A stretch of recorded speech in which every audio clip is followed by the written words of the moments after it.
Mahkamah Konstitusi kabulkan sebagian gugatan UU Cipta Kerja. Mahkamah Konstitusi, MK, telah memutuskan hasil uji material Undang-Undang Nomor 6 Tahun 2023 tentang Cipta Kerja yang diajukan oleh Partai Buruh dan beberapa serikat pekerja.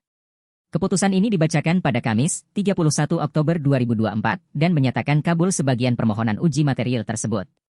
Ketua MK, Suhartoyo, dalam amar putusan perkara nomor 168 PU21 2023, menyatakan bahwa terdapat 21 norma dalam UU Cipta Kerja yang diubah berdasarkan pertimbangan MK.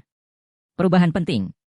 Pasal 88 ayat, 1 frase, setiap pekerja buruh berhak atas penghidupan yang layak bagi kemanusiaan, ditambahkan dengan, termasuk penghasilan yang memenuhi penghidupan yang merupakan jumlah penerimaan atau pendapatan pekerja buruh dari hasil pekerjaannya sehingga mampu memenuhi kebutuhan hidup pekerja, buruh dan keluarganya secara wajar yang meliputi makanan dan minuman, sandang, perumahan, pendidikan, kesehatan, rekreasi, dan jaminan hari tua.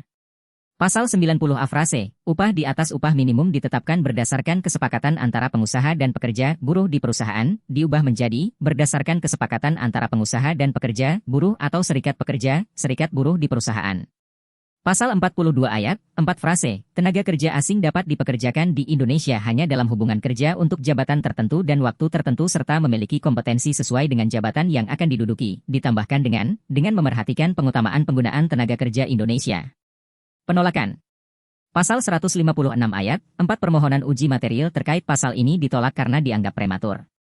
Permohonan lain permohonan selain dan selebihnya ditolak karena tidak beralasan menurut hukum. Latar belakang gugatan. Para pemohon mengajukan 71 poin petitum dalam gugatan yang mencakup 7 klaster dalil, seperti penggunaan tenaga kerja asing, perjanjian kerja waktu tertentu, pekerja outsourcing, cuti, upah dan upah minimum, pemutusan hubungan kerja, uang pesangon, uang penggantian hak upah, dan uang penghargaan masa kerja. Putusan ini diharapkan dapat memberikan dampak positif bagi para pekerja dan menjamin hak-hak mereka sesuai dengan peraturan perundang-undangan.